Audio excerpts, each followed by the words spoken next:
கபௌலி அத்துரபா சபாபா. இங்கிலீஷ்ல சொல்லப்பட்டிருக்கு, he that dwelleth in the secret place. சபை எப்படி தெரியுமா? அதிசயங்கள் எல்லாம் எடுத்துரைப்பே, அதிசயமானவரே. நாடி தேடி வரும் மனிதர்களை தகப்பன் கைவிடுவதே இல்லை. நாடி தேடி வரும் மனிதர்களை தகப்பன் கைவிடுவதே இல்லை. ஒருவரும் கைவிடுவதே இல்லை. ஒருவரும் கைவிடுவதே இல்லை. முழு இதயத்தோடு உம்மை உம் அதிசயங்கள் எல்லாம் எடுத்துரைப்பே, அதிசயமானவரே. எழுந்தருளும் என் ஆண்டவரே, எதிரி கை ஓங்க விடாதேயும். எழுந்தருளும் என் ஆண்டவரே, எதிரி கை ஓங்க விடாதேயும். எதிரி கை ஓங்க விடாதேயும். எதிரி கை ஓங்க விடாதேயும். முழு இதயத்தோடு உம்மை துதிப்பேன், உன்னதமானவரே. உம் அதிசயங்கள் எல்லாம் எடுத்துரைப்பேன், அதிசயமானவரே. நாடி தேடி மனிதர்களை தகப்பன் கைவிடுவதே இல்லை. நாடி தேடி வரும் மனிதர்களை தகப்பன் கைவிடுவதே இல்லை. ஒருவரும் கைவிடுவதே இல்லை. ஒருவரும் கைவிடுவதே இல்லை. முழு இதயத்தோடு உம்மை துதிப்பேன், உன்னதமானவரே. உம் அதிசயங்கள் எல்லாம் எடுத்துரைப்பேன், அதிசயமானவரே. உன்னதமானவரே, என் உறைவிடம் நீர்தானே. உன்னதமானவரே, என் உறைவிடம் நீர்தானே. உயர்த்துகிறேன், வாழ்த்துகிறேன், வணங்குகிறேன், உம்மை போற்றுகிறேன். உயர்த்துகிறேன், வாழ்த்துகிறேன், வணங்குகிறேன், உம்மை போற்றுகிறேன். ஹல்லேலூயா. நல்ல சத்தமா இருக்கே. 3 வாரம் சேர்ந்து சத்தமா ஐயா சொல்றாரு.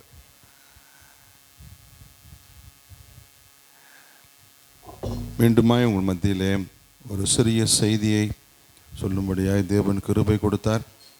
அதற்காக நான் தேவனுக்கு நன்றி செலுத்துகின்றேன். ஏன்னா ஒரு சின்ன மெசேஜாக இருந்தாலும் அது ரொம்ப நேரம் நான் அதை தியானிச்சா தான் அது நமக்கு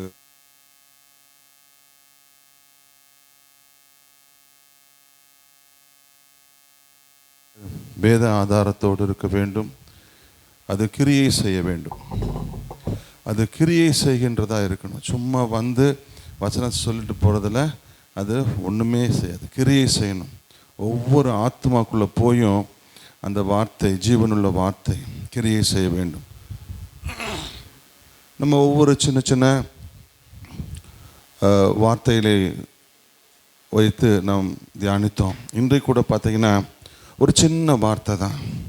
அந்த வார்த்தையிலே அதிகமான முக்கியத்துவம் இருக்கின்றது. சாதாரண வார்த்தை தான், போதும். அதுதான் வார்த்தை, போதும். ஆண்டவரே போதும். நான்லாம் வந்து பார்த்தீங்கன்னா வீட்டில் பிரியாணி செய்கிறேன், எனக்கு போதும்னு சொல்லவே மாட்டேன். அப்படி என்னை பார்ப்பாங்க, ஒரு கரண்டி போதும்னு வராது. சாப்பிட்டு வயிறு வலிக்கும், வயிற்ற தடவேன், என்ன அப்படின்னு கேட்பாங்க. போதும்னு சொல்லாதனால இப்படி வந்துருக்குது. அப்போ இந்த போதுன்றது வந்து பார்த்தீங்கன்னா வாழ்க்கையில் எல்லா விஷயத்துக்கும் போதும், இது போதும் ஆண்டவரே, நீர் கொடுத்த இந்த வாழ்க்கை போதும், நீர் கொடுத்த இந்த பலன் போதும் ஆண்டவரே, நீர் கொடுத்த இந்த கல்வி போதும், நீர் கொடுத்த இந்த மனைவி போதும், நீர் கொடுத்த இந்த கணவன் போதும், நீர் கொடுத்த இந்த பிள்ளைகள் போதும், நீர் கொடுத்த இந்த உத்தியோகம் போதும், நீர் கொடுத்த இந்த வீடு போதும், நீர் கொடுத்த இந்த வாழ்க்கை போதும் ஆண்டவரே, உமக்கு நன்றியோடு இருப்பேன் நம்ம சொல்லியிருக்கிறோமா? இன்னும் வேணும், பீரோ வாங்கணும், இது இரும்பு பீரோ, மர பீரோ வாங்கணும், மரக்கட்டில் வாங்கணும், சோஃபா வாங்கணும், அது வாங்கணும், இது வாங்கணும், போதும்னே வரவே வராது, இது பண்ணணும். அப்போ மனுஷனுடைய வாழ்க்கையில் இந்த போதும்ன்ற வார்த்தை கண்டிப்பாக இருக்கணும். அது இல்லைன்னா என்ன ஆகும்னா நம்ம பணத்தை தேடி ஓடுவோம் இல்லையா? சுகவீனம் வந்தால் சுகம் கிடைக்கணும்னு ஓடுவோம். ஆனால் பணம் நமக்கு போதும் என்கின்ற திருப்தி இல்லைன்னு வச்சுக்கோங்க, நம்ம நம்முடைய தேவைகளுக்காக நாம் ஓடிக்கொண்டே இருப்போம், பணத்தை சேர்த்து கொண்டே இருக்கின்றவர்களாக இருப்போம். ஆண்டவரை தேடுவதில் கூட அது பின்மாற்றம் இருக்கும். எனவே போதும் அப்படின்னு நம்ம நினச்சோன்னா நமக்குள்ள ஒரு திருப்தி வரும். ஆண்டவரே இந்த வாழ்க்கை போதும் ஆண்டவரே.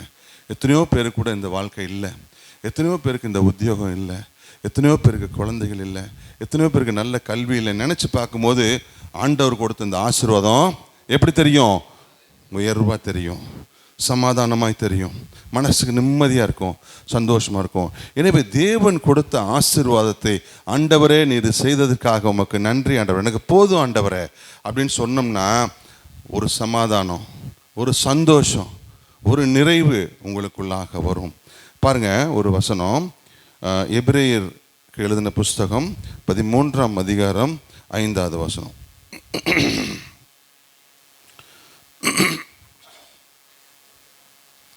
எபிரேயர் 13:5. நீங்கள் வாசிங்க.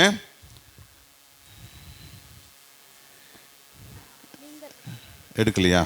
நீங்கள் பண ஆசை இல்லாதவர்களாய் நடந்து உங்களுக்கு இருக்கிறவைகள் போதும் என்று எண்ணுங்கள். நான் உன்னை விட்டு விலகுவதுமில்லை, உன்னை கைவிடுவதுமில்லை என்று அவர் சொல்லி இருக்கிறார். பாத்தீங்களா? ஏன் போதுன்றீங்க? ஆண்டவர் என்ன சொல்றாரு? போதும் என்றுங்கள்.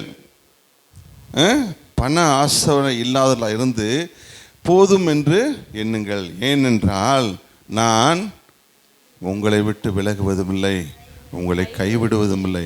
அப்போ எதுக்கு நீங்கள் ஓடுறீங்க? அதுக்கு இப்போ எதுக்காக நீங்கள் ஆசைப்படுறீங்க? போதும் போதும் என்றுருங்க. நான் உன்னை விட்டு விலகுவதே இல்லை, உன்னை கைவிடுவதே இல்லை. அப்போ எதுக்கு நீங்கள் ஓடுறீங்கப்பா? ஓடாதீங்க, திருப்தியாக இருங்க. இன்னைக்கு சாப்பிட்ட சாப்பாட்டில் திருப்தியாக இருங்க. சிலர் பாருங்கள், வரும்போதே போய் இது சாப்பிட்ணும், அது நானும் அப்படி இருந்தேன் சின்ன வயசில். எங்கள் அம்மா இன்றைக்கி வந்து நல்லா சிக்கன் குழம்பு வச்சுருப்பாங்கன்னு அங்கே வந்து பயறு குழம்பு இருக்கும். என்னடா இந்த மாதிரி என்னம்மா என்ன குழம்பு வச்சுருக்கீங்க அப்படின்னு நான் திட்டுவேன். எங்கள் அம்மா சோகமில்லாமல் படுத்திருந்தப்ப அந்த ஒரு ரசம் கூட கிடைக்கல. அப்போ தான் நினச்சேன், அந்த பயறு குழம்பு இருந்தால் கூட நல்லா இருந்திருக்குமே. அப்போ நீங்கள் வந்து எதையோ ஒன்று நீங்கள் நினச்சிக்கிட்டு இப்படி இருக்கணும் அப்படி இருக்கணும்னு நினச்சி அது கிடைக்கலன்னா நீங்கள் என்ன பண்ணுவீங்க? ஏமாற்றம் அடைந்து போதுன்ற அந்த எண்ணம் வராது. ஆண்டவரே இன்னைக்கு நீர் கொடுத்த இந்த ஆகாரம் போதும் அப்படி வராது. எனக்கு இது கிடைக்கலையே அப்படின்னு வரும்போது நிறைவில்லாத வாழ்க்கையை நோக்கி ஓடிக்கொண்டே இருப்பீர்கள். இது போதும் ஆண்டவரே, இந்த ஆகாரம் போதும், என் ஜீவனுக்கு நீர் கொடுத்த இந்த ஆகாரம் போதும் நினைக்கும் போது தான் உங்களுக்குள்ளாக ஒரு நிறைவு வரும். நீங்கள் எதிர்பார்ப்போடு போய் உட்காடுறீங்க சாப்பாட்டுக்கு, நீங்கள் எதிர்பார்த்த சாப்பாடு கிடைக்கல, என்ன ஆகும்? ஏமாற்றம் வரும். அப்போ போதும்னு வராது.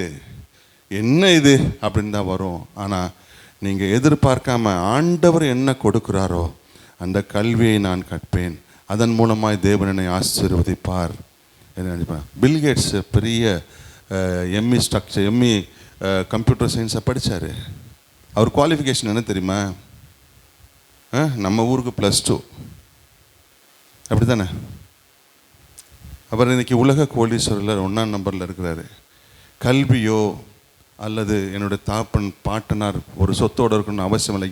ஆண்டவர் நினைத்தா யாரையும் ஆடு மேய்த்திருந்த தாவீதை பெரிய பேரரசராக மாற்றின ஆண்டவர் உங்களை என்னையும் மாற்ற வல்லவராக இருக்கிறார். எனவே போதும் என்று நினைக்க வேண்டும். ஆண்டவரே போதும், எனக்கு இது போதும் ஆண்டவரே, நீர் கொடுத்த இந்த ஆசீர்வாதம் போதும், நீர் கொடுத்த இந்த பலன் போதும். பாருங்கள், எத்தனையோ பேர் இன்னைக்கு பெரிய ஆஸ்பத்திரியில் முடங்கி போய் கிடக்குறாங்க. என்ன காரணம்? சரீரத்தில் பலன் இல்லை. சரீரத்தில் பலன் இல்லை. நம்ம பலனோடு இருக்கிறோம். ஆண்டவரே இது போதும், ஆண்டவரே ஆண்டவரே இந்த பலன் எனக்கு போதும் நம்ம நினச்சோம்னா நம்ம சந்தோஷமாக இருப்போம். நான் 100 மீட்டர்ஸ் ஓடி ஒலிம்பிக்கில் கப்பு வாங்கன்னு பார்த்து நான் கப்பு வாங்கன்னு நினச்சா அப்போ நான் என்ன, என் மேலே தான் தவறு இருக்குது.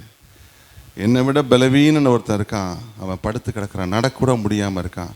ஆண்டவர் எனக்கு பலனை கொடுத்தார். இது போதும் ஆண்டவரே, இந்த வாழ்க்கை எனக்கு போதும், நீர் கொடுத்த இந்த பலன் போதும் ஆண்டவரே அப்படின்னு நினைக்கும் போது நமக்குள்ளாக ஒரு சந்தோஷம் கிடைக்கும். பாருங்கள், அடுத்து 1 கொரிந்தியர் 6ஆம் அதிகாரம் 6ஆவதுலேருந்து 8ஆவது வசனம் வரைக்கும் வாசிங்க. சகோதரனோடே சகோதரன் 1 தீமோத்தேயு 6ஆம் அதிகாரம் 6 முதல் 8 வசனம். 1 தீமோத்தேயு 6ஆம் அதிகாரம் 6லேருந்து 8. போதும் என்கிற மனதுடனே கூடிய தேவ பக்தியே மிகுந்த ஆதாயம். உலகத்திலே நாம் ஒன்றும் கொண்டு வந்ததும் இல்லை, இதிலிருந்து நாம் ஒன்றும் கொண்டு போவதும் இல்லை என்பது நிச்சயம். உண்ணவும் உடுக்கவும் நமக்கு உண்டாயிருந்தால் அது போதும் என்று இருக்க கடவோம். பாருங்க, இந்த வசனம் பாருங்க, ரொம்ப எனக்கு பிடிக்கும். தேவ பக்தியில் ஒரு பக்தி இருக்குது. அந்த பக்திக்கு பேர் என்ன சொல்றாங்க? போதும் என்கின்ற மனதுடைய கூடிய தேவ பக்தி. நமக்கு இருக்கா? நமக்கு இருக்குன்னு சொல்றவங்க எல்லாம் கை தூக்குங்க, சந்தோஷமா நான் பார்க்குறேன். ஐயையோ, என்ன இது? போதும் என்கிற மனதுடைய கூடிய தேவ பக்தியே இல்லையா? இருக்கும். இல்லைன்னா கூட ஆண்டவரே போதும் ஆண்டவரேன்னு சொல்லக்கூடிய ஒரு ஒரு தேவ பக்தியை நாம் உருவாக்க வேண்டும். அதாவது வேதம் என்ன சொல்றது? போதும் என்கிற மனதுடைய கூடிய தேவ பக்தியே மிகுந்த ஆதாயம். ஏன்? அதுக்கு பின்னாடி இருக்க வசனம் என்ன சொல்லுது? ஏன்? உலகத்திலே நீ ஒண்ணுமே கொண்டு வந்ததில்ல, இதுல இருந்து ஒண்ணு கொண்டு போறதும் இல்லை. அதை நினைச்சு பார்த்தா போதும் என்ற மனதுடைய தேவ பக்தி பெரிய ஆதாயமாக தெரியும். இந்த உலகத்தில் நீ ஒன்று ஏதாவது வரும்போது கொண்டாந்தியா? ஒன்றும் இல்லை. போகும்போது ஏதாவது கொண்டு போக போறியா பெட்டிக்கல? ஒன்றும் இல்லை. ஆகவே எப்படி இருக்கணுமா? அடுத்த வசனம், உண்ணவும் உடுக்கவும் நமக்கு உண்டாயிருந்தால் அது போதும், அது போதும். ஆண்டவரே, எனக்கு நீர் கொடுத்த ஆகாரம் போதும், எனக்கு கொடுத்த அந்த சட்டை போதும். இதை போட்டுட்டு நான் மோடி போட்டிருக்கார் தங்க ஜரி சட்டை, அதை போடணும்னு நினைக்கலாமா? ஆண்டவர் எனக்கு கொடுத்த இந்த உடுத்த உடை போதும். எனக்கு இன்றைக்கி காலையில் உணவு கொடுத்தார். நான் நிறைய சாப்பிட்ணுன்னு சின்ன வயசில் ஆசைப்பட்டேன். அப்புறம் அந்த ஆசை அப்படியே குறைஞ்சிச்சு. ஏன்னா அந்த சரீரம் அதை ஏற்றுக்கலை. அப்போ இன்றைக்கி 4 இட்லி சாப்பிட்டா அது ஜீரணமானா போதும். எனவே உண்ண உணவும் உடுக்க உடையும் இருந்தால் போதும் என்று இருக்க கடவோம். ஏன்? நீ ஒன்றும் கொண்டு வந்ததில்லைம்ல, இதிலிருந்து ஒன்றும் கொண்டு போவதுமில்லை. எனவே போதும் என்கிற மனதனுடைய கூட தேவ பக்தியே மிகுந்த போதும். ஆண்டவரே, இந்த கல்வி எனக்கு போதும் ஆண்டவரே, இந்த உத்தியோகம் எனக்கு போதும் ஆண்டவரே, இந்த பிஸ்னஸ் எனக்கு போதும் ஆண்டவரே, நீர் கொடுத்த இந்த ஆசீர்வாதமான பிள்ளைகள் எனக்கு போதும் ஆண்டவரே. சிலர் பாருங்கள், 2 ஆம்பளை பிள்ளை பிறந்திருக்காங்க, ஐயோ எனக்கு பொம்பளை பிள்ளை இல்லையே அப்படிம்பாங்க. சிலர் பொம்பளை பிள்ளை 2 பிறந்திருக்காங்க, ஐயோ எனக்கு ஆம்பளை பிள்ளை இல்லைன்னு நினைப்பாங்க. கிடையவே கிடையாது. ஆண் பெண் எந்த இதுவும் கிடையவே கிடையாது. ஆண்டவர் கொடுத்த பிள்ளைகள் எல்லாம் ஆசீர்வாதமான பிள்ளைங்க தான். அப்படி நினைக்கவே கூடாது. தேவன் கொடுத்த பிள்ளைகள், எனக்குன்னா 3 பெண் பிள்ளையாக இருந்தால் கூட சந்தோஷமாக இருந்திருக்குன்னு நினைக்கிறேன் சில நேரத்தில். எனவே தேவன் கொடுத்த பிள்ளைகள் போதும் ஆண்டவரே, எனக்கு 2 குழந்தைகள் கொடுத்தாரு, இது போதும். எனவே போதும் என்கிற மனதுடன் கூடிய தேவ பக்தியே மிகுந்த ஆதாயம். இந்த உலகத்தில் நீ ஒன்றும் கொண்டு வந்ததும் இல்லை, இதுலேருந்து நீ ஒன்றும் கொண்டு போவதும் இல்லை. எனவே நீ எப்படி இருக்குந்தா போதும், உண்ண உணவும் உடுக்க உடையும் இருந்தால் போதும் என்று இருக்கிறோம். சொல்லுங்க, போதும் ஆண்டவரே, இது எனக்கு போதும். பாருங்க, இது போதும் நினைக்காதவன், ஆசைப்பட்டவன், பேராசைப்பட்ட அடுத்த சில காரியங்கள், அது பேராசைப்பட்ட சிலர் கஷ்டப்பட்டதுக்கு அப்புறம் போதும்னு சொல்றாங்க. அதுக்கு சில வேத ஆதாரம் இருக்குது பாருங்க, அதை மட்டும் பார்ப்போம், பார்த்துட்டு நம்ம முடிச்சுக்குவோம். பாருங்க, யாத்ராகமம் 9ஆம் அதிகாரம் 28வது வசனம் வாசிங்க. யாத்ராகமம் 9:28.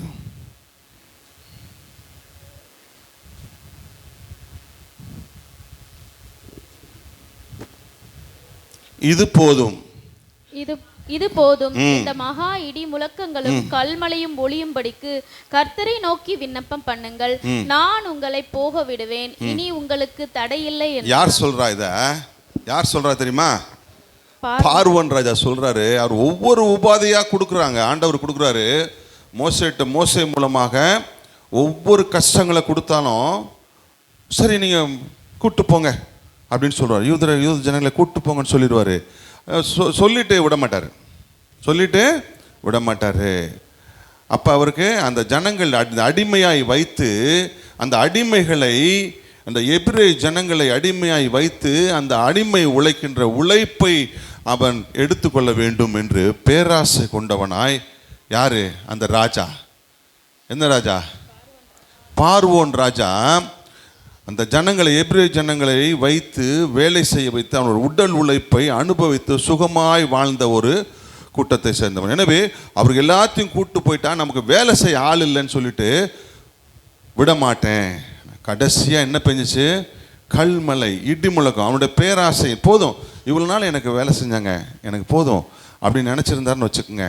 அவனை நீங்கள் சரி இவ்வளோ உபாதை கொடுத்துட்டாரு, தண்ணீரெல்லாம் ரத்தமாக மாறிடுச்சு, வேணாம்ப்பா, ஏதோ இறைவனுடைய இது இருக்குது, இவங்களுக்கு கிருபை இருக்குது, இறைவனுடைய திட்டம் இருக்குது, அதனால் வேணாம், அந்த எப்ரேஜனை அனுப்பிச்சி விட்டுருவோம் அப்படின்னு நினைக்கவே இல்லை. அவனுடைய ஆசை, அவனுடைய பேராசை, பார்வோன் மன்னுடைய ஆசை விடவே மனசில், போதும், இது நாள் வரைக்கும் நமக்கு அடிமையாக வேலை செஞ்சாங்களே, போதும், இவ்வளோ உபாதை கொடுத்தாரு ஆண்டவர், போதும், இதுக்கு மேலே நம்ம அனுப்பிச்சி விட்டுருவோம் இல்லாமல் முடியாதுன்னு சொன்னோடனே கடைசியாக என்ன பண்ணுறாரு? என்ன கொடுக்குறாரு? இடிமலை. என்ன அந்த வசனத்தை வாசிங்க. மகா இடி முழக்கம், கல்மலை ஒளியும்படிக்கு. பாருங்க, அதுல பாருங்க, அந்த எகிப்து ஜனங்களுடைய ஆடு மாடுகள் தான் அழியுது, அவங்கள வீடுகள் அழியுது, அந்த ஜனங்கள் செத்து போறாங்க. ஆனால் எபிரேய ஜனங்கள் மட்டும் பார்த்தீங்கன்னா அவள் காப்பாற்றப்படலை, அவருடைய மிருகங்கள்லாம் கொல்லப்படலை. அப்போ தான் பார்த்தா இது உண்மையிலேயே தேவனுடைய கோபம், நம்ம அனுப்பிச்சு விட்டுறோம். அப்போ போதும் என்று அந்த மண்ணை நினைக்காதனால அவ்வளோ பெரிய உபாதையை அவன் சந்தித்தான். எனவே போதும், ராஜாக்குனாலும் போதும்னா போதும் தான், மந்திரினாலும் போதும்னு நினைக்கணும். போதும்னு நினைக்கணும்னு வச்சுக்கோங்க. நான் சாப்பிட்டேன், இன்னைக்கு 2 கரண்டி பிரியாணி சாப்பிட்டேன், போதும்னு நினைக்கணும். என் வயசுக்கு 61 வயசுக்கு அது போதும். இன்னும் நல்லா டேஸ்டாக இருக்கு, இன்னும் 2 கரண்டி சாப்பிட்டேன், என்ன ஆகும்? வயிறு, அவ்வளோதான், முடிஞ்சு போச்சு.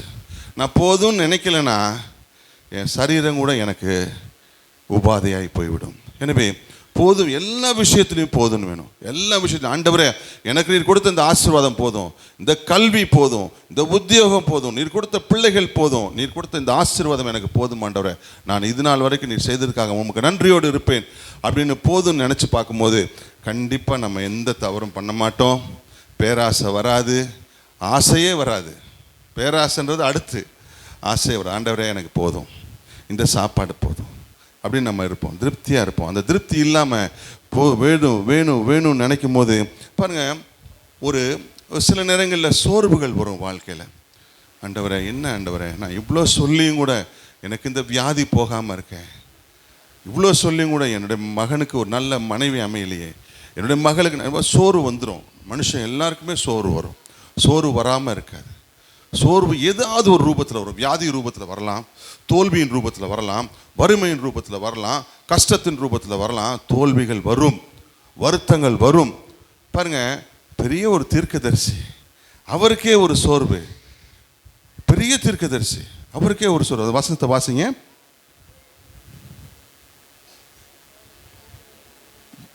1 ராஜாக்கள் 19ஆம் அதிகாரம் 4வது வசனம். சீக்கிரமாக வாசிங்க, டைம் ஆயிடுச்சு. 1 ராஜாக்கள் 19ஆம் அதிகாரம் 4வது வசனம். அவனுக்கு அது தெரிந்த போது எழுந்து தன் 1 ராஜாக்கள் 19:4. அவன் வண்ணாந்திரத்தில் ஒரு நாள் பிரயாணம் போய் ஒரு சூரை செடியின் கீழ் உட்கார்ந்து தான் சாக வேண்டும் என்று கோரி, போதும் கர்த்தாவே, போதும் ஆண்டவரே, என் ஆத்துமாவை எடுத்துக்கொள்ளும், நான் என் பிதாக்களை பார்க்கிலும் நல்லவன் அல்ல என்று சொல்லி ஒரு சூரை செடியின் கீழ் படுத்துக்கொண்டு நித்திரை பண்ணினார். பாருங்க, இவர் ஒரு பெரிய தீர்க்கதரிசிலாம் கொல்லப்படுறாங்க. தீர்க்கதரிசிலாம் கொல்லப்படுறாங்க, செய்தி வந்துருச்சு. அப்போ நம்ம ஆண்டவருக்காக நம் இவ்வளோ நாள் ஊழியம் செய்தோமே, தேவனுடைய ஊழியத்தை செய்தோம். தேவன் சொன்ன அந்த நாட்களில் ஆண்டவர் நேரடியாக ஜனங்கள்கிட்ட பேச மாட்டார், தீர்க்கதரிசிகள் மூலமாக தான். ராஜாக்கு சொல்ல வேண்டிய காரியங்கள் கூட தீர்க்கதரிசி மூலமாக தான் சொல்லப்பட்டது. அப்போ அந்த தீர்க்கதரிசி என்பவன் இறைவனோடு தொடர்பு கொண்டிருந்தவன், இறைவனுடைய வார்த்தைக்காக காத்து கொண்டிருந்தவன், இறைவனோடு வாழ்ந்தவன். அவனுக்கு ஏற்பட்ட நிலைமை பார்த்தீங்களா? அவனோடு இருந்த தீர்க்கதரிசி எல்லாம் கொல்லப்பட்டாங்க. எல்லாம் அவனுக்கு செய்தி வருது, எல்லாரையும் க்ளோஸ் பண்ணிட்டார் ராஜா அப்படின்னு தெரியுது. அப்போ அவன் என்ன பண்ணுறான், மனசு விட்டு போய் மனசு நொந்து, ஆண்டவரே போதும் ஆண்டவரே, அடுத்து என்னையும் கொல்ல போகிறாங்க, என்னை அந்த ராஜா கொல்றதுக்கு முன்னாடி நீங்கள் என்னை எடுத்துக்குங்க. அப்போ என்ன சொல்லி படுக்கிறாரு பாருங்க, இது போதும் கர்த்தாவே, இது நாள் வரைக்கும் உமக்கு ஊழியம் செஞ்சது போதும். சோர்வு, எப்படிப்பட்ட சோர்வு பார்த்தீங்களா? எல்லா தீர்க்கதரிசியும் கொண்டுட்டாங்க, அடுத்து என்ன கொள்றதுக்காக வகை தேட்டிருக்காங்க. எனவே நீர் என்னை எடுத்துக்குங்க, நான் அவங்ககிட்ட சாகிறத காட்டிலும் நான் உம்மிடத்தில் நான் சாவேன் என்று சொல்லி இந்த தீர்க்கதரிசியே சோர்வின் நிமித்தமா, போதும் ஆண்டவரே, எனக்கு இது போதும், என்னை எடுத்துக்குங்க அப்படின்னு சொல்லுவார். அதே மாதிரி யோபின் புஸ்தகத்தில் பாருங்க, யோபு 7:4 வாசிங்க, சீக்கிரமாக வாசிங்க. யோபின் புஸ்தகம் 7:4. நான் படுத்துக் கொள்ளுகிற போது எப்பொழுது எழுந்திருப்பேன், ராக்காலம் எப்பொழுது முடியும் என்று சொல்லி கிழக்கு வெளுக்கு மட்டும் அரண்டு புரளுகிறதுனால் எனக்கு போதும் என்று போகிறது. அவர் இந்த போதும் எதுக்கு தெரியுமா சொல்றாரு? யோபு, போதும், இந்த உயிரை எடுத்துக்குங்க. என்ன சொல்றாரு? அவருடைய சரீரமே அவருக்கு வேதனையா இருக்கு. அவர் படுக்கிற ஒரு சரீரமே அவருக்கு வேதனையா இருக்கு. அவர் எப்போ ராக்காலம் முடியும், எப்பொழுது விடியும் அப்படின்னு இருக்காரு. சிலர் பாருங்க, ராக்காலமும் நிறைய வேணும், விடியவும் கூடாது. அவளுக்கு நிறைய பேருக்கு 9 மணிக்கு 10 மணிக்கு தான் விடியும் அப்படிலாம் இருப்பாங்க. ஆனால் இவருக்கு சரீரத்தில் வேதனை, வியாதி. அவர் என்ன சொல்கிறாரு? எனக்கு இரவு நேரம் எனக்கு கொடுமையாக இருக்கிறது, எனக்கு இந்த வாழ்க்கை போதும். விரக்தி நிமித்தமாய் இங்கே போதும் என்று சொல்லுகின்றார்கள். விரக்தி, வாழ்க்கையில் விரக்தி, போதும் ஆண்டவரே, எனக்கு இந்த வாழ்க்கை போதும். தீர்க்கதரிசி சொல்கிறார், ஆண்டவரே போதும், என்னை எடுத்துக்குங்க, என்னை நீங்கள் எடுத்துக்குங்க. ஆனால் பாருங்கள், 2 கொரிந்தியர் 12ஆம் அதிகாரம் 9வது வசனத்தில், 2 கொரிந்தியர் 12ஆம் அதிகாரம் 9வது வசனம். அதற்கு அவர் என் கிருபை உனக்கு போதும், பலவீனத்திலே என் பலம் பூரணமாய் விளங்கும் என்றார். போதுமா? என் கிருபை உனக்கு போதும். நம்ம நினைக்கிறோமா, ஆண்டவருடைய கிருபை எனக்கு போதும், ஆண்டவருடைய கிருபை எனக்கு போதும். ஏன் போதும்? என்னுடைய பலவீனத்திலே என் பலன் பூரணமாய் விளங்குகிறது. ஆகையால் கிறிஸ்துவின் வல்லமை என் மேல் தங்கும்படி என் பலவீனங்களை குறித்து நான் மிகவும் சந்தோஷமாய் மேன்மை பாராட்டுவேன். பார்த்தீங்களா எப்படி சொல்றாரு பாருங்க அப்போஸ்தலன் பவுல். என் பலவீனம் இருக்குது, அந்த பலவீனத்தை நினைச்சு நான் சந்தோஷப்படுறேன். ஏன்னா பலவீனம் இருக்கும்போது அவருடைய பலன் என்னிடத்திலே பூரணமாய் விளங்கும். அதனால நான் இந்த பலவீனம் எனக்கு இருந்தாலும் கூட எனக்கு சந்தோஷம். என் கிருபை உனக்கு போதும். ஏன் போதும்? ஏன் போதும்? என்னுடைய பலவீனத்திலே உம்முடைய பலன் பூரணமாய் விளங்கும். அதனால உம்முடைய கிருபை எனக்கு போதும், உம்முடைய கிருபை எனக்கு போதும். பாருங்க, யாக்கோப்பு கூட ஒரு பெரிய தப்பு பண்ணிட்டாரு. தன்னுடைய சகோதரனுடைய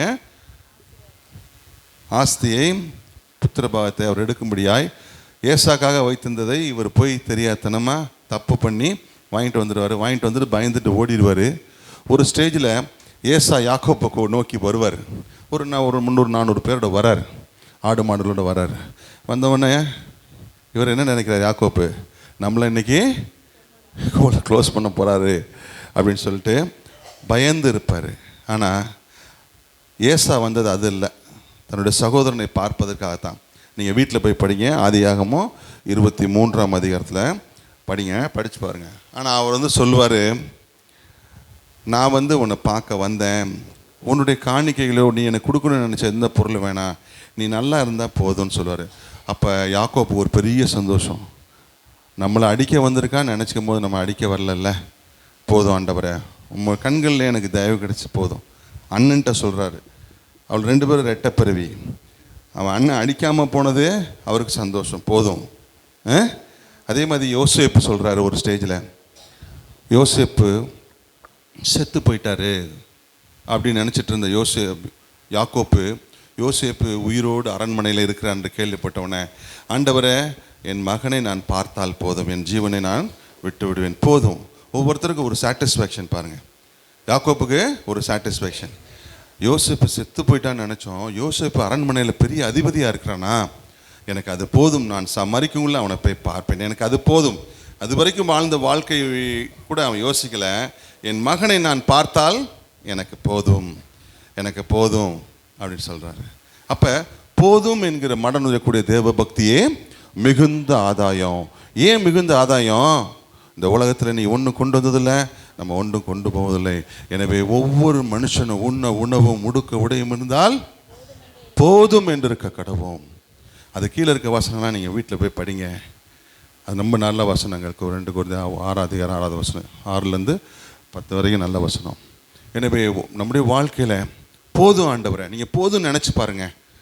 இது போதும், இது போதும், போதும் போதும் ஆண்டவர், இந்த கல்வி போதும் ஆண்டவரை, இந்த உத்தியோகம் போதும் ஆண்டவரை, என் பிள்ளைகளுக்கு நான் கொடுத்த இந்த அந்தஸ்து போதும், நான் கொடுக்கின்ற இந்த துணிமணிகள் போதும்.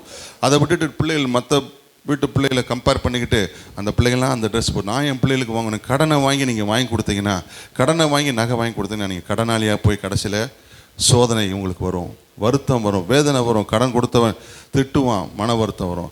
எனவே போதும் என்று நினைத்து பார்க்கும்போது தேவன் இதுவரை கொடுத்த ஆசீர்வாதம் போதும் எனக்கு, தேவன் இதுவரை கொடுத்த சுகபலன் போதும் எனக்கு, இதுவரை கொடுத்த எல்லா விதமான ஆசீர்வாதங்கள் எனக்கு போதும் அப்படின்னு நினைக்கும் போது, என் கிருபை உனக்கு போதும் அப்படின்னு நினைக்கும் போது நமக்குள்ளாக ஒரு சமாதானம், ஒரு சந்தோஷம், ஒரு நிறைவு, எல்லாவற்றையும் தேவன் கொடுப்பார். நமக்கு போதும் என்கிற மனதில் கூட தேவ பக்தி தான் மிகுந்த ஆதாயம் இருக்கும். கர்த்தர் அந்த வார்த்தையை ஆசீர்வதிப்பாராக.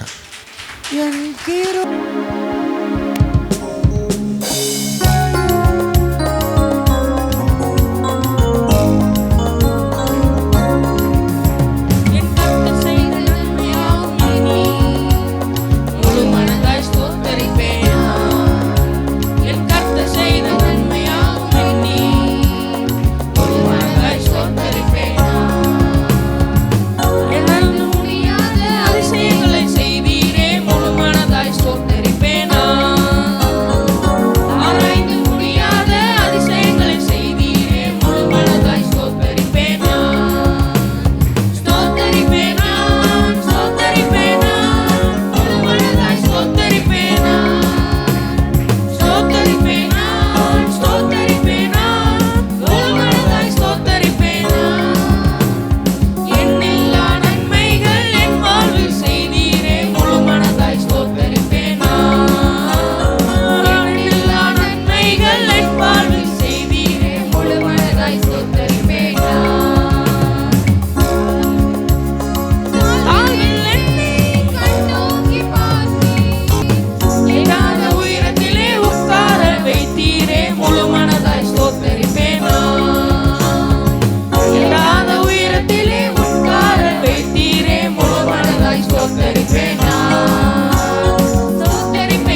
எல்லாரும் அமர்ந்து கொள்வோம்.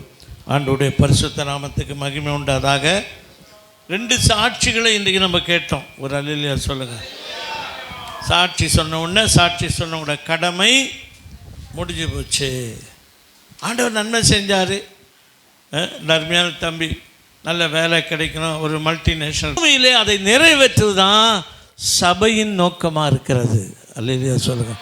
ஒவ்வொன்றுக்கும் அல்லேலூயா சொல்லிகிட்டே இருக்க, வாய் வலிக்காது. நல்ல அல்லேலூயா சொல்லுங்கள், தொண்டை காஞ்சி போகாது. அல்லேலூயா சொல்லுங்கள். நான் இவ்வளோ கத்திரம் பாருங்க, தண்ணி வச்சு நல்ல கைகளை உயர்த்தி நல்ல அல்லேலூயா சொல்லிகிட்டே இருக்க. கர்த்தர் நல்லவர். ஒரு வருஷத்தை வாசிக்க போகிறேன் என்னோடு கூட. ஆதியாகம புஸ்தகம் 6ஆம் அதிகாரம் எல்லாருக்கும் தெரிந்த வருஷம். ஆதியாகமம் 6நாலே நமக்கு தெரிஞ்சிடும். ஒரு ஹீரோ அங்கே வராரு பாருங்க. யார் அவர்? ஆதியாகமம் 6 யார் வருது? நோவா. சொல்லுங்களா நோவா? நோவாம சொல்லுங்க. நோவா. நல்ல சத்தமாக சொல்லுங்களேன். நோவா. நோவா என்னையா செய்தார்? வாசிங்க. நாம் வாசிக்க போகிறோம். ஹல்லேலூயா. 5வது வருஷத்திலிருந்து 10 வரைக்கும் வாசிக்க போகிறோம். நல்லா கவனிங்க. ஆளுக்கு ஒரு வாசிங்க. மனுஷனுடைய அக்கிரமம் பூமியிலே பெருகினது என்றும் அவன் இருதயத்தின் நினைவுகளின் தோற்றமெல்லாம் நித்தமும் பொல்லாதது என்று கர்த்தர் கண்டு தாம் பூமியிலே மனுஷனை உண்டாக்கினதற்காக கர்த்தர் மனஸ்தாபப்பட்டார். அது அவர் இருதயத்துக்கு விசனமாய் இருந்தது. அப்பொழுது கர்த்தர் மனுஷனை பூமியின் மேல் வைக்காமல் மனுஷன் முதற்கொண்டு மிருகம் ஊரும் பிராணி ஆகாயத்து பறவைகள் பரியந்தம் உண்டாய் இருக்கிறவர்கள் நிக்கிரகம் பண்ணுவேன். நான் அவர்களை உண்டாக்கினது எனக்கு மனஸ்தாபமாய் இருக்கிறது என்றார். நோவாவுக்கோ கர்த்தருடைய கண்களில் கிருபை கிடைத்தது. நோவாவின் வம்ச வரலாறு. நோவா தன் காலத்தில் இருந்தவர்களுக்குள்ள நீதிமான் உத்தமனுமாய் இருந்தான். நோவா தேவனோடே சஞ்சரித்துக் கொண்டே இருந்தான். கைகளை தட்டுவோமா? எது கை தட்டுறேன்னு தெரியுமா? எது கை தட்டுறது? அருமையான வார்த்தைகள். அல்லேலூயா சொல்லுங்களேன். கொஞ்சம் கூட நம்மளோட சிந்தை வேறு பக்கம் போகவே கூடாது. பூமியிலே மனுஷர் பெருக துவக்கினார்கள். 5வது வசனத்தை வாசிக்கிறோம் பாருங்க. பூமியிலே மனுஷர் பெருகினது போல தான் இந்த நாட்களிலும் மனுஷர் தொகை பெருகி கொண்டே இருக்கிறது. ஆனால் அதன் நடுவிலே மனுஷன் பெருகினா தப்பில்லைங்க. இருதயத்தின் நினைவுகளின் தோற்றமெல்லாம் நித்தமும் பொல்லாததே என்று கர்த்தர் கண்டு தாம் பூமியிலே மனுஷனை உண்டாக்கினதற்காக அவர் மனஸ்தாபப்பட்டார். இருதயத்துக்கு விசனமாயிருந்தது. அதனால நிக்கிரகம் பண்ணி அழித்து விடலாம் என்று யோசித்த போது நோவாவுக்கோ கர்த்தருடைய கண்களிலே கிருபை கிடைத்தது. அதே போலதான் நோவாவின் காலத்தில் வாழ்ந்ததை போலதான் இந்த உலகத்திலே மனிதர்களாகிய பெருகு துவக்கி எல்லாரும் மக்கள் என்ன பண்றாங்க? கர்த்தருடைய இருதயத்தை விசனப்பட வைக்கிறாங்க. ஆனால் சபை என்ன தெரியுமா செய்யணும்? விசனப்படுகிற ஆண்டவருடைய இருதயத்தை நம்ம சந்தோஷப்படுத்தணும். அல்லேலூயா சொல்லுங்களேன். ஒரு அல்லேலூயா கொஞ்சம் தான் வருது. இருதயத்தை ஏசப்பா இருதயம் விசனப்படுகிற நேரத்தில், மனஸ்தாபப்படுகிற நேரத்தில் சபையே நீங்களும் நானும் என்ன செஞ்சுட்டு இருக்கோம்? நாம் அவங்களோட சேர்ந்து ஆமாங்க ரொம்ப விசனமாக இருக்குங்க, அவன் குடிக்கிறாங்க, குடிச்சிட்டு சாகிறாங்க, இப்படிங்க அநியாயம் பண்ணுறாங்க, இதையும் நம்மளே சொல்லிட்டு நம்முடைய காலத்தையும் சபையே நம்மளை ஓட்டி கொண்டிருக்கிறோம். நல்ல கவனிங்க.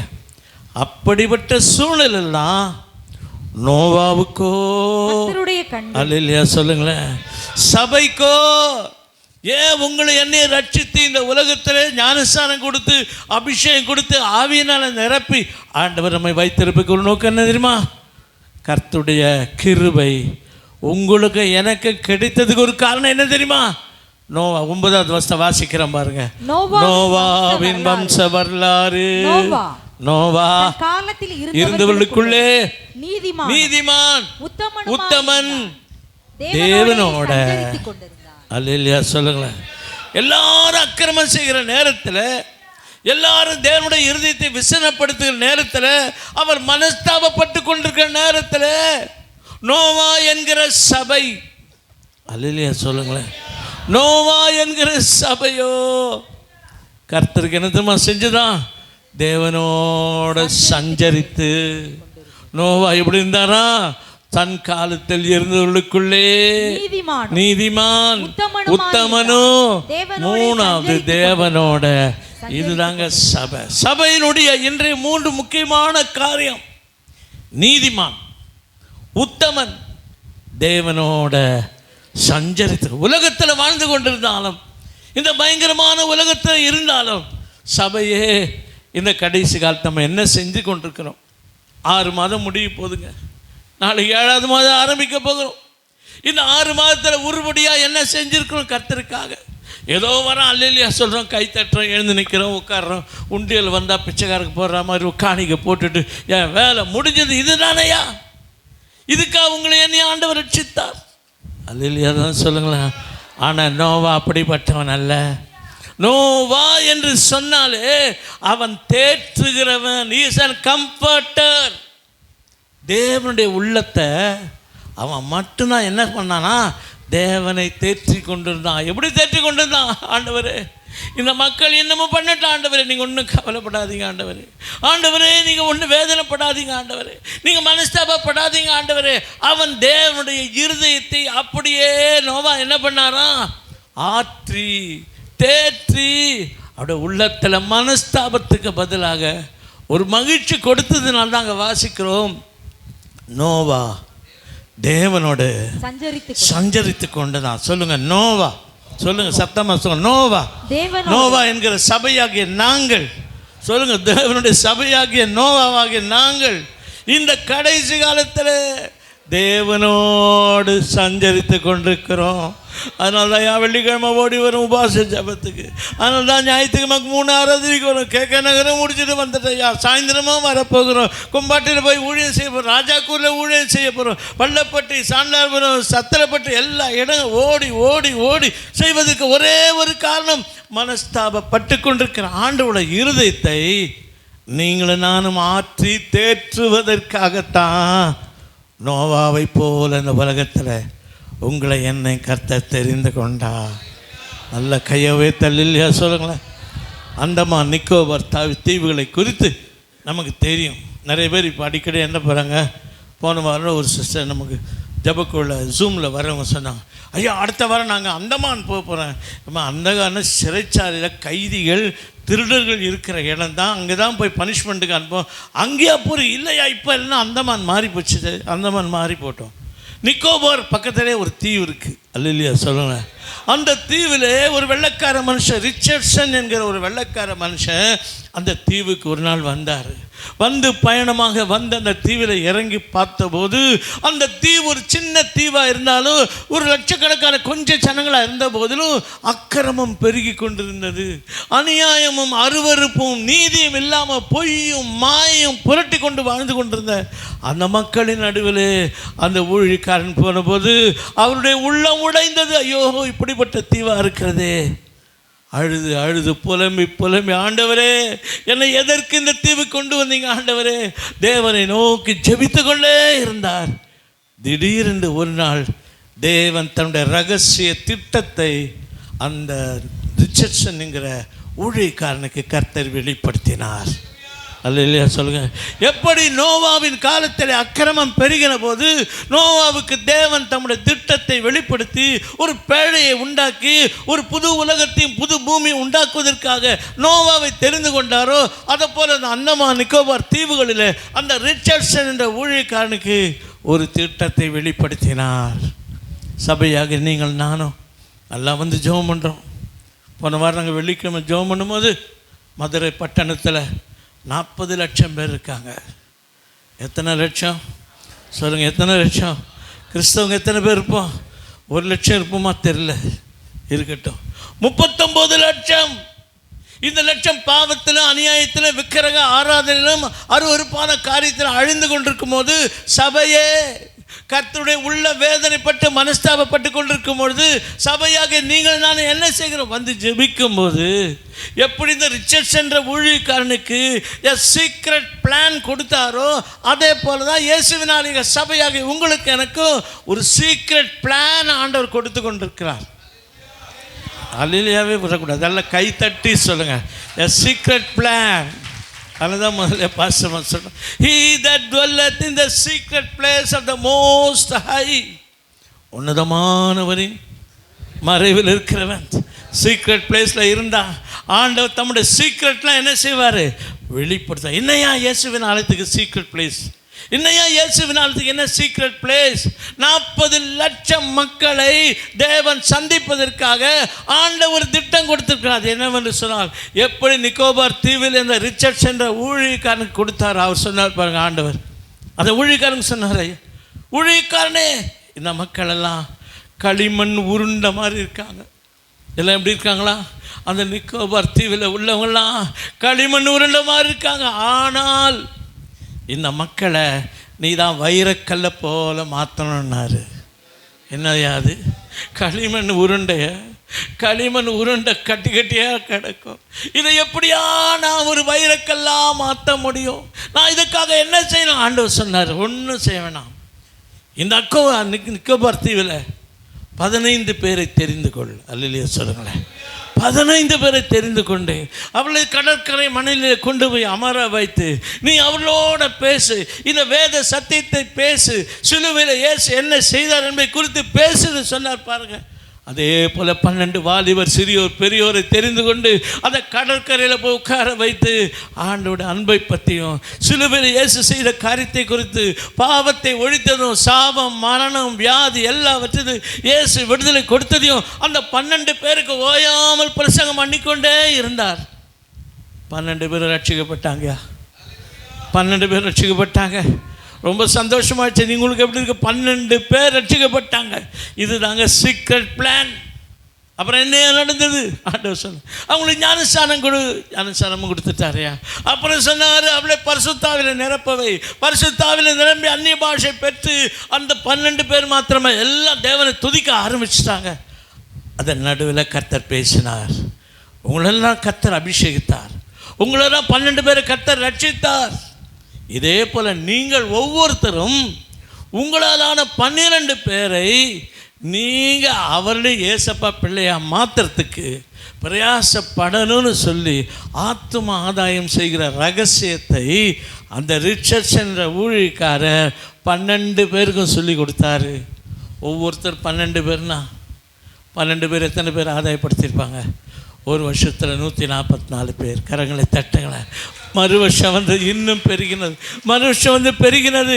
இன்னும் சில ஆண்டுகளுக்குள்ளே அந்த நிக்கோபார் தீவு முழுவதும் களிமண் உருண்டை அல்ல, வைரக்கல்லாய் ஏசப்பாவின் பிள்ளைகளாக மாறிட்டாங்க. அந்த ஊரில் போய் அந்த தீவில் போய் இறங்கினா முழுவத கர்த்தருடைய பிள்ளைகள். இதே சீக்ரெட் பிளான் தாங்க இன்றைக்கி உங்களுக்கு எனக்கு ஆண்டவர் கொடுத்து கொண்டிருக்கிறார். 6 மாதம் போயிடுச்சு. 6 மாதம் ஏசப்பாக்க என்ன செஞ்சோம்? காணிக்கெல்லாம் கொடுத்துட்டோம் பாஸ்டர், சத்திரப்பட்டி காணிக்கை கொடுத்துட்டோம் பாஸ்டர். இப்படி சொல்லிட்டே கொடுக்காத கொஞ்சம் பேர் இருக்கீங்க. உங்களை ஆண்டவர் ஆசீர்வதிப்பார். காணிக்கை விடுங்கயா. என்ன நடந்து தெரியுமா? யாரையாவது சபைக்கு ஒரு ஆத்துமாவை நீங்களை நான் ஆதாயப்படுத்தி இருந்தால் அதுதான் தேவனுடைய மனஸ்தாபத்தை மாற்றக்கூடியதாக இருக்கிறது. ஆண்டோட விசனத்தை மாற்றி சந்தோஷப்பட வைக்கக்கூடியது. நம்மால் ஆன மட்டும் அன்றைக்கு அந்த நிக்கோபார் தீவுக்கு ஒரு மனுஷன் 12 பேர் போல இயேசுவின் ஆலயத்திற்கு நீங்கள் நானும் ஒவ்வொருத்தரும் இந்த ஆண்டு முடிவதற்குள்ள எத்தனை பேர் G12 வச்சுருக்காங்க அரசாங்கத்தில். நமக்கு என்ன 12 வைக்கலாம்? களிமண் 12, டைமண்ட் 12. அல்லேலூயா சொல்லுங்களேன். ஒவ்வொருத்தரும் உங்களுக்கு நண்பர்கள் இருக்காங்க, தெரிஞ்சவங்க இருக்காங்க. இவங்களுக்கெல்லாம் நீங்கள் சொல்லிக்கொண்டே இருங்க. அவங்க பேரை எழுதி வைத்து ஜெபிங்க. அந்த பேரை கொண்டு வந்து எங்ககிட்டையும் ஜெபிங்க. ஜெபக்கூலியும் ஜூம்லேயும் இல்லை புதன்கிழமை செவ்வாய்க்கிழமை வெள்ளிக்கிழமை எல்லா ஜெபத்திலும் ஜெபித்து ஒவ்வொருத்தரும் 12 பேரை நாம் ஆதாயப்படுத்தினால் இதான் மதுரை பட்டணத்தில் 40 லட்சமோ ஏசப்பா பிள்ளையாக மாறிடுவாங்க. விக்கிரகம் கட்டோட ஒழிய போகிறது. அதுதான் தேவனுடைய சீக்ரெட் பிளான். அல்லேலூயா சொல்லுங்களேன். அதுதான் தேவன் வைத்திருக்கிற திட்டம். அந்த திட்டத்தோடு நீங்கள் நானும் சேர்ந்து செயல்படாவிட்டால் ஆண்டோட உள்ள என்னதான் செய்யும்? விசனப்பட்டு கொண்டு தான் இருக்கும். ஆண்டவர் வேதனையோடு தான் இருப்பார். இதுக்கு நம்ம கொடுக்கப்பட்டிருக்கிற மிகப்பெரிய காரியம் ஆத்துமாக்களை, நமக்கு தெரிந்த நண்பர்களை, நம்முடைய உறவினர்கள். யார் சொன்ன உடனே பின்னாலே வந்துட மாட்டாங்க. வந்து ஒரு இவ்வளோ அருமையான சபைன்னு சொல்ல மாட்டாங்க. வந்து என்ன செய்வாங்க? நான் உங்கள் சர்ச்சுக்கு ஒரு வாரம் வந்தேன், அடுத்த வாரம் நான் கீழே வந்து என் கால் உடஞ்சி போச்சு, அடுத்த வாரம் வீட்டில் ஃபேன் கண்டி எத்தையா சொல்லுவாங்க, நெகட்டிவ் திங்ஸ். ஆனால் அப்போவே தெரிஞ்சுக்கங்க, சர்ச்சுக்கு வந்ததுனால அங்கே ஏதோ ஒன்று நடக்குதுன்னா அந்த ஆவி கிரியை செய்து ஏதோ ஒரு பாதிப்பை உண்டாக்க பார்க்குறான். ஆனால் ஒன்று மாத்திரம் நடக்கிறது. ஒவ்வொருத்தரும் 12 பேர் இந்த வருஷம் முடிவதற்குள்ள ஆதாயப்படுத்தினால் நீங்கள் நான் ஒரு நோவாவை போல. அல்லேலூயா சொல்லுங்களேன். களிமண் உருண்டைகள் இப்போ எத்தனைக்கு மதுரையில் 40 லட்சம். பக்கத்தில் கைப்பிடி சொல்லுங்கள். 40 லட்சம் களிமண் உருண்டைகளும் வைரக்கெல்லாம் மாறணும். அதுதான் தேவனுடைய சீக்ரெட் பிளான். வந்து அல்லேலூயா பாடிட்டு போகிறது பெருசு இல்லைங்க. ஊரா நான் ரொம்ப யோசித்தேன். 40 லட்சம் வரணும்னா எங்கள் சபை ஒரு சின்ன சபையாக இருக்கையா. முதல்ல ஆராதனை ஒரு 500, ரெண்டாவது 500, மூணாவது 500, இவ்வளோ தானே பிடிக்கும். ஞாயிற்று 10 சபை வச்சா 10 ஆராதனை வச்சா கூட 500, 5000க்கு மேலே போகாதையா. அப்படியா மதுரை முழுது எவ்வளோ சபைகளை கட்டி எழுப்பப்பட வேண்டும். அதற்காக நீங்களை நானும் கவலைப்பட தேவையில்லை. நம்முடைய வேலை அழிந்து கொண்டிருக்கிற ஆத்துமாக்களை ஏசப்பாவின் பாதத்தில் கொண்டு வந்து நிறுத்துவோமானால் ஆண்டவர் இனி மனஸ்தாபப்பட மாட்டார். 100 ஆடுகளில் ஒரு ஆடு காணாமல் போன போது நல்ல மேய்ப்பின் பின்னாலேயே ஓடி போய் 99 ஆடுகளை விட்டு ஒரு ஆட்டை, காணாமல் போன ஆட்டை கண்டுபிடித்த போது அவன் பிடித்து அதை தோளின் மேலே போட்டு கொண்டு வந்து சந்தோஷமாக சொன்னேன், காணாமல் போன ஒரு ஆட்டை நான் கண்டுபிடித்தேன், என்னோட நீங்களும் சந்தோஷப்படுங்க. அப்போ ஆண்டோட உள்ளத்தை சந்தோஷப்படுத்துவது எது? காணாமல் போன ஆத்துமாக்களை. அல்லேலூயா சொல்லுங்கள். விக்கிரகத்தின் பின்னால் அறியாமல் போய்கொண்டிருக்கிற மக்களை கண்டுபிடித்து தேவனுடைய திருப்பாதத்தில் கொண்டு வந்து சேர்ப்பது தான் நம்மேல் விழுந்த கடமையாக இருக்கிறது. அல்லேலூயா சொல்லுங்களேன். யாக்கோபுக்கு 4 மனைவி. யாக்கோபுக்கு ஆனால் எத்தனை பிள்ளைங்க? 12 பிள்ளைங்க. நல்லா கவனிங்க.